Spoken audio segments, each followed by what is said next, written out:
नमस्कार साथियों, इस वीडियो में हम देखने वाले हैं BA part second year history paper second unit third Akbar, एक राष्ट्रीय सम्राट, नेशनल मोनार्क। अकबर एक राष्ट्रीय सम्राट था। विवेचना कीजिए। Akbar was a national monarch. Explain it. Akbar Bharat का पहला मुसलमान बादशाह था जिसने अपनी हिंदू व मुस्लिम प्रजा में कोई भेद नहीं किया और अपनी संपूर्ण प्रजा की नैतिक और भौतिक उन्नति के लिए सदैव प्रयास करता रहा। उसने सामाजिक, धार्मिक, राजनीतिक और सांस्कृतिक क्षेत्रों में सामंजस्य और समन्वय की नीति अपनाई। अतः अनेक इतिहासकारों ने अकबर को राष्ट्रीय सम्राट की संज्ञा दी है, उसे राष्ट्रीय सम्राट कहा है। तो वो कौन कौन सी बातें हैं, कौन कौन से बेसेस हैं जिनके बेस पर उसे राष्ट्रीय सम्राट कहा जा सकता है। पहला है राजनीतिक और प्रशासनिक एकता।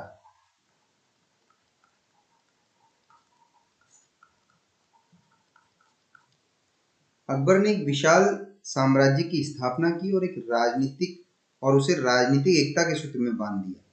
उसने देश में प्रशासकीय एकता भी स्थापित की। उसने संपूर्ण साम्राज्य में एक सी प्रशासनिक व्यवस्था की स्थापना की, एक सी शासन प्रणाली चलाई। उसने संपूर्ण साम्राज्य में एक सी भूमि व्यवस्था का और एक सी न्याय प्रणाली, एक जैसी मुद्रा प्रणाली, करेंसी सिस्टम और एक जैसी सैन्य व्यवस्था या सैनिक व्यवस्था प्रचलित की। अकबर के प्रशासकीय सुधारों से केवल मुसलमान ही नहीं अपितु हिंदू भी लाभान्वित हुए। उसने हिंदुओं को भी राजकीय पदों पर नियुक्त किया। दूसरा पॉइंट है धार्मिक उदारता और सहिष्णुता की नीति।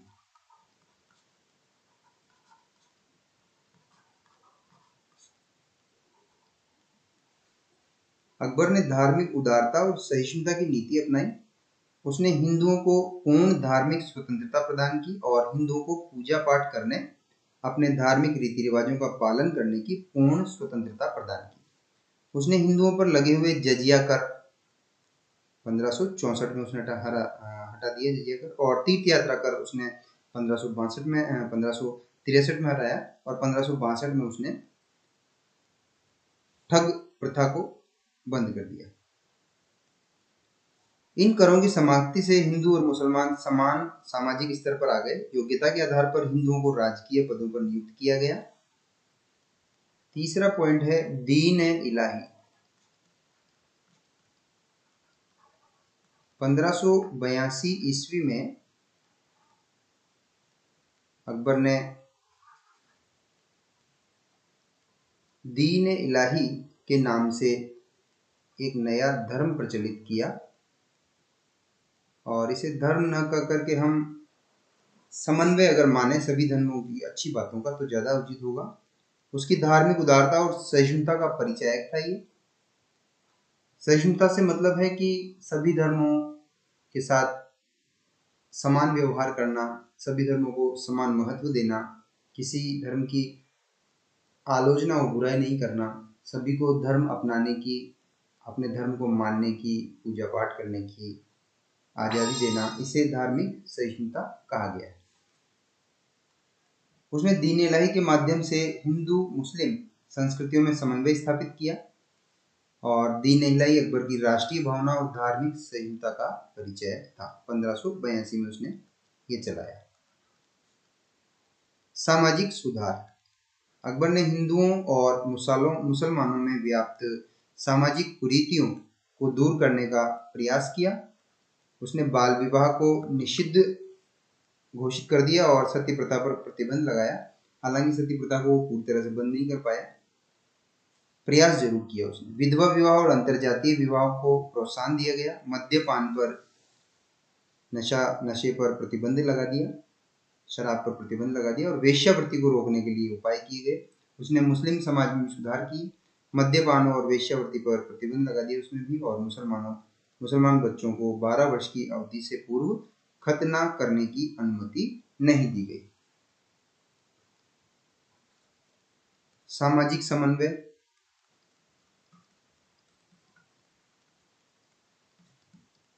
अकबर ने हिंदुओं और मुसलमानों दोनों के सामाजिक जीवन में समन्वय लाने का प्रयास किया। अकबर हिंदुओं के त्योहारों जैसे होली, दीपावली, दशहरा आदि को उत्साहपूर्वक मनाता था। ईद, नौरोज एक पारसी व्यवहार है, आदि के उत्सव भी मनाए जाते थे। अकबर हिंदू नरेशों की भांति तुलादान और झरोखा दर्शन की प्रथाओं का पालन करता था। शिक्षा के क्षेत्र में समन्वय। अकबर ने हिंदुओं और मुसलमानों की शिक्षा के प्रसार के लिए अनेक कदम उठाए। उसने हिंदू बालकों की शिक्षा के लिए मकतबों तथा मदरसों की स्थापना की। उसने अनेक हिंदू पाठशालाओं और संस्कृत विद्यालयों की भी स्थापना की। उसने ऐसे मिले जुले विद्यालय और शिक्षण संस्थाओं को स्थापित किया जहां हिंदू और मुसलमान दोनों जातियों के विद्यार्थी शिक्षा ग्रहण करते थे। साहित्य के क्षेत्र में समन्वय। अकबर के समन्वयात्मक दृष्टिकोण के कारण फारसी, हिंदी, संस्कृत आदि अनेक भाषाओं का विकास हुआ और उसके शासनकाल में फारसी के उच्च कोटि के ग्रंथ लिखे गए, जिनमें अबुल फजल के द्वारा अकबरनामा और आईने अकबरी, निजामुद्दीन अहमद के द्वारा तबकात अकबरी, बदायूनी ने मुंतखाब उत तवारीख लिखा। मुंतखाब उत तवारीख ये बदायूनी ने लिखा। अकबर के शासनकाल में सूरदास ने सूरसागर, तुलसीदास ने रामचरितमानस, अब्दुल रहीम ने रहीम सस्सई आदि हिंदी के प्रसिद्ध ग्रंथ लिखे। उसके समय में रामायण, महाभारत, पंचतंत्र, अथर्ववेद, लीलावती, राजतरंगिणी आदि ग्रंथों का फारसी में अनुवाद किया गया। फारसी भाषा को राजभाषा घोषित किया गया। कला के क्षेत्र में समन्वय। अकबर ने स्थापत्य कला के क्षेत्र में हिंदू और मुस्लिम दोनों कला शैलियों का समन्वय किया। फतेहपुर सीकरी में अकबर द्वारा बनवाए गए भवन जैसे जोधाबाई का महल, बीरबल का महल, पंचमहल, तुर्की सुल्ताना का महल, ये सब फतेहपुर सीकरी में थे। आदि हिंदू मुस्लिम दोनों की कला शैलियों के मिला जुला इनमें अंकन था। अकबर ने चित्रकला के क्षेत्र में समन्वय और सामंजस्य की नीति अपनाई। उसने ईरानी चित्रशैली और भारतीय चित्रशैली का समन्वय किया, जिसके फलस्वरूप नई मुगल शैली का जन्म हुआ। तो मुगल शैली में ईरानी और भारतीय चित्रकला शैली का समन्वय था। अकबर के दरबार में 17 प्रमुख चित्रकार थे, जिनमें 13 हिंदू थे। उसके चित्रकारों में अब्दुल समद, मीर सैयद अली, बसावन, दसवंत, मुकुंद, महेश आदि प्रसिद्ध थे। अकबर ने संगीत कला के क्षेत्र में भी हिंदू मुस्लिम संगीत का समन्वय किया और उसने हिंदू और मुसलमान दोनों संप्रदायों के संगीतज्ञों को संरक्षण दिया। उसके संगीतज्ञों में तानसेन, बैजू बावरा,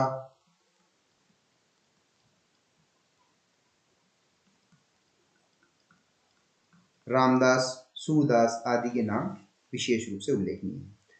आर्थिक एकता। अकबर ने संपूर्ण साम्राज्य में एक जैसे कर लगाए और एक जैसी राजस्व प्रणाली स्थापित की। कृषि, उद्योग, व्यापार में भी अकबर ने हिंदू मुस्लिम में किसी प्रकार का भेद नहीं किया। सभी वर्गों और संप्रदायों के लोगों को अपना व्यवसाय चुनने और धन कमाने की स्वतंत्रता थी। अकबर ने कृषि, उद्योग और व्यापार की उन्नति को प्रोत्साहन दिया। अतः अकबर के शासनकाल में प्रजा की भौतिक संपन्नता में वृद्धि हुई, राष्ट्रीय आय बढ़ी और लोगों का जीवन स्तर उन्नत हुआ। इस तरह से स्पष्ट है कि अकबर को भारत का राष्ट्रीय सम्राट कहना उचित है। डॉक्टर आर के त्रिपाठी ने लिखा है, अकबर ने संयुक्त भारत के निर्माण के लिए धैर्यपूर्वक प्रयत्न किया। ये डॉक्टर आर के त्रिपाठी लिखते हैं। डॉक्टर आशीर्वादी लाल श्रीवास्तव या A.L. श्रीवास्तव ने लिखा है कि अकबर की राज सत्ता राष्ट्रीय भावना से अनुप्राणित थी, राष्ट्रीय भावना से भरी हुई थी। अब हम देख लेते हैं राणा प्रताप तथा अकबर के बीच हुए संघर्ष की विवेचना कीजिए। Discuss the conflict between Rana Pratap and Akbar. Akbar एक महत्वाकांक्षी और साम्राज्यवादी शासक था। वह राजस्थान के समस्त स्वतंत्र राज्यों पर अपना आधिपत्य स्थापित करना चाहता था। वह मेवाड़ की स्वतंत्रता को सहन करने को तैयार नहीं था, अतः उसने मेवाड़ राज्य पर आधिपत्य स्थापित करने का निश्चय किया। तो दोनों के बीच, अकबर और महाराणा प्रताप के बीच हल्दी घाटी का युद्ध होने का, यह युद्ध होने का कारण क्या क्या थे उनको हम देखते हैं। महाराणा प्रताप की मुगल विरोधी नीति। मुगल विरोधी नीति। महाराणा प्रताप ने गद्दी पर बैठते ही मुगल विरोधी नीति अपनाई और मुगलों के विरुद्ध सैनिक तैयारी करने लगा। इससे अकबर बहुत नाराज हुआ और उसने राणा प्रताप को दंडित करने का निश्चय किया। दूसरा, अकबर की साम्राज्यवादी नीति।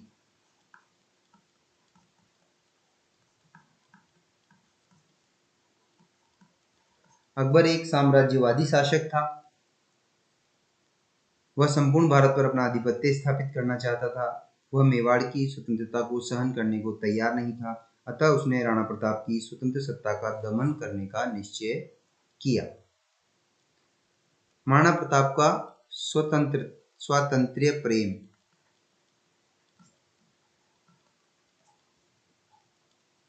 महाराणा प्रताप मेवाड़ राज्य की स्वतंत्रता को बनाए रखना चाहता था। वह किसी भी कीमत पर मुगलों की अधीनता स्वीकार करने के लिए तैयार नहीं था। दूसरी ओर अकबर मेवाड़ राज्य पर अधिकार करने के लिए कटिबद्ध था।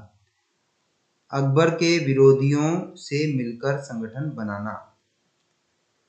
अकबर के विरोधियों से मिलकर संगठन बनाना। राणा प्रताप ने ग्वालियर के शासक रामशाह, ये ग्वालियर का शासक था, और सिरोही के शासक देवड़ा सुल्तान, मारवाड़ के शासक राव चंद्रसेन, इन सबके साथ मिलकर अपनी शक्ति को संगठित करना शुरू कर दिया। अतः अकबर ने राणा प्रताप की शक्ति का दमन करने का निश्चय किया। तो ये रामशाह ग्वालियर का शासक था। इनमें से छोटे क्वेश्चन बनते हैं, इसलिए आप ध्यान से इसको पढ़ें और समझें।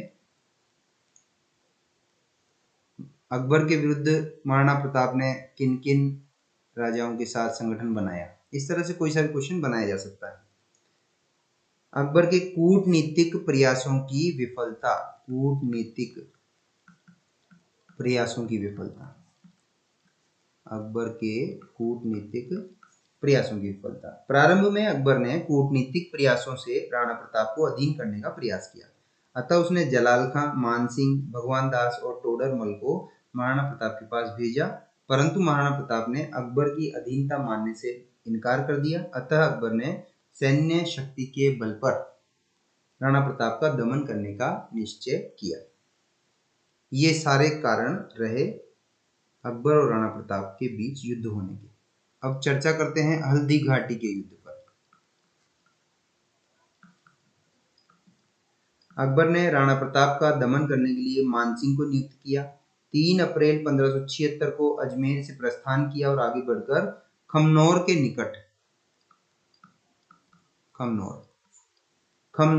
निकट उसने मोलेला नामक गांव में, मोलेला ये राजसमंद में ही है, टेराकोटा के लिए प्रसिद्ध है, खमनौर भी वही है।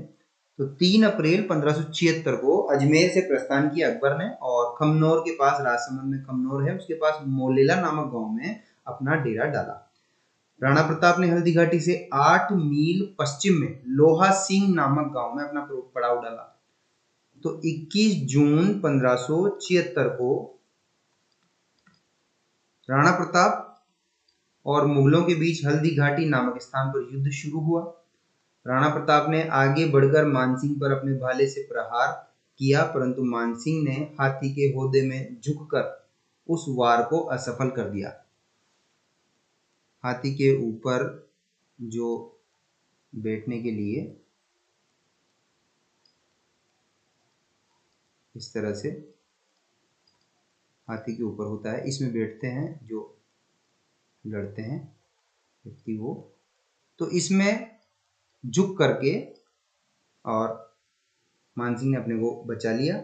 इसी दौरान मुगल सैनिकों ने राणा प्रताप को घेर लिया, परंतु राणा प्रताप के स्वामी भक्त सेवक राणा को सुरक्षित युद्ध क्षेत्र से बाहर ले गए और झाला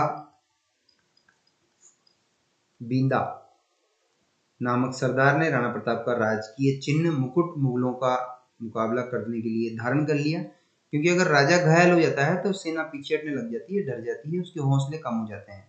तो जब महाराणा प्रताप घायल हो गया तो फिर सेना को हौसला दिलाने के लिए उनका मुकुट धारण कर लिया झाला बींदा ने, और परंतु फिर वो भी लड़ता हुआ मारा गया और इस तरह से हल्दी घाटी के युद्ध में मुगलों की विजय हुई। हल्दी घाटी के युद्ध के परिणामों पर चर्चा करें तो इसमें हमारे 2 क्वेश्चन पूरे हो जाएंगे, अकबर को राष्ट्रीय सम्राट और हल्दी घाटी का युद्ध। परिणाम, हल्दी घाटी के युद्ध के परिणाम, पहला है जनहानि, दूसरा है राणा प्रताप की कीर्ति में वृद्धि, यश सम्मान में वृद्धि, अकबर उद्देश्यों में असफल हो गया, और हल्दी घाटी के परिणामों से असंतुष्ट था अकबर, असंतुष्ट। राणा प्रताप की शक्ति पूरी तरह से नष्ट नहीं हुई थी, शक्ति राणा प्रताप की, और युद्ध नीति में राणा प्रताप ने परिवर्तन कर लिया था। तो जनहानि की बात करें तो निजामुद्दीन अहमद, जिसकी चर्चा हमने अभी की थी, तो निजामुद्दीन अहमद ने के अनुसार हल्दी घाटी के युद्ध में मुगलों के केवल 150 सैनिक और राणा प्रताप के 500 सैनिक मारे गए। ये निजामुद्दीन अहमद ने कहा है, जिन्होंने तबकात ए अकबरी लिखी थी। और डॉक्टर आरपी त्रिपाठी के अनुसार दोनों पक्षों के लगभग 500 सैनिक मारे गए। राणा प्रताप की कीर्ति, सम्मान, यश में वृद्धि हुई। हल्दी घाटी के युद्ध में पराजित होने के बाद भी राणा प्रताप की कीर्ति में वृद्धि हुई। कर्नल टोड ने लिखा है कि अरावली पर्वत पर कोई ऐसी घाटी नहीं है जो प्रताप के शौर्य से पुनीत न हो गई हो। वहां पर या तो उसे यशस्वी विजय प्राप्त हुई या उसकी कीर्तिपूर्ण हार हुई। हार भी कैसी हुई? कीर्तिपूर्ण, सम्मानजनक हार। हल्दी घाटी मेवाड़ की थर्मोपल्ली है। तो क्वेश्चन बन जाता है कई बार कि मेवाड़ की थर्मोपल्ली किसे कहा गया है, या हल्दी घाटी को मेवाड़ की थर्मोपल्ली किसने कहा है। ठीक है, इस तरह से जब ये पढ़ाया जाए तो आप एक एक लाइन को अच्छे से सुने समझे, छोटे क्वेश्चन इनमें से ही बनते हैं। अकबर अपने उद्देश्यों में असफल हुआ। हल्दी घाटी के युद्ध में विजयी होने पर भी अकबर अपने उद्देश्यों में सफल नहीं हो सका। वह न तो राणा प्रताप को बंदी बना सका और न ही मेवाड़ को अपने अधीन कर सका। हल्दी घाटी के परिणामों से संतुष्ट नहीं था अकबर। हल्दी घाटी के परिणामों से संतुष्ट नहीं हुआ। वह आसफ खां तथा मानसिंह से नाराज हो गया और उन्हें कुछ समय के लिए दरबार में आने से रोक दिया, क्योंकि हल्दी घाटी का एक युद्ध का नेतृत्व मुगलों की ओर से, अकबर की ओर से मानसिंह ने किया सबसे पहले। राणा प्रताप की शक्ति पूर्णतया नष्ट नहीं हुई थी इस युद्ध में। उसका रुख और भी कठोर हो गया और अपनी मातृभूमि की स्वाधीनता के लिए संघर्ष जारी रखने का उसने निश्चय किया। और राणा प्रताप की युद्ध नीति में इस युद्ध के बाद परिवर्तन आया और मुगलों के विरुद्ध छापामार युद्ध प्रणाली अपनाई, जो मेवाड़ के पर्वतीय प्रदेश के लिए उपयुक्त थी। इस तरह से ये इसके परिणाम रहे। और हल्दी घाटी के युद्ध के बाद राणा प्रताप द्वारा स्वतंत्रता का ये युद्ध जारी रखा गया और हतोत्साहित नहीं हुआ हो और मुगलों का विरोध करना जारी रखा। मानसिंह के चले जाने के बाद राणा प्रताप ने गोगुंदा पर अधिकार कर लिया। अकबर ने भगवान दास, मानसिंह आदि को राणा प्रताप के दमन के लिए भेजा और अकबर स्वयं गोगुंदा की ओर रवाना हुआ, परंतु अकबर भरसक प्रयत्न करने के बाद भी राणा प्रताप को बंदी नहीं बना सका और बांसवाड़ा की ओर चला गया। अकबर के लौट जाने के बाद राणा प्रताप ने मुगलों पर धावा बोलना शुरू कर दिया। अतः राणा प्रताप का दमन करने के लिए अकबर ने शाहबाज खां को भेजा परंतु शाहबाज खां को असफलता का मुंह देखना पड़ा और 1580 ईस्वी में अकबर ने प्रताप के दमन के लिए अब्दुर रहीम खान खाना को मेवाड़ भेजा, परंतु उसे भी सफलता नहीं मिली।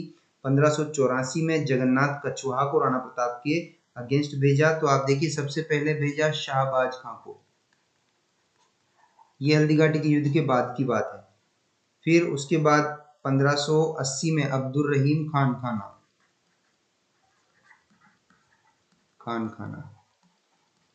1580। उसके बाद 1584 में जगन्नाथ कछवाहा, आमेर का शासक था कछवाहा, 1584 में से भेजा। शाहबाज खां, अब्दुर रहीम खान खाना, जगन्नाथ कछवाहा, वो भी इसको बंदी नहीं बना सका। 1585 में अकबर उत्तरी पश्चिमी सीमांत प्रांत की सुरक्षा और कबाइलियों से युद्ध करने में, ये जाति थी अफगानिस्तान की एक कबाइली जाति, उनसे युद्ध करने में व्यस्त था। इस स्थिति का लाभ उठाकर राणा प्रताप ने अपने खोए हुए प्रदेशों को पुनः अधिकार करना शुरू कर दिया।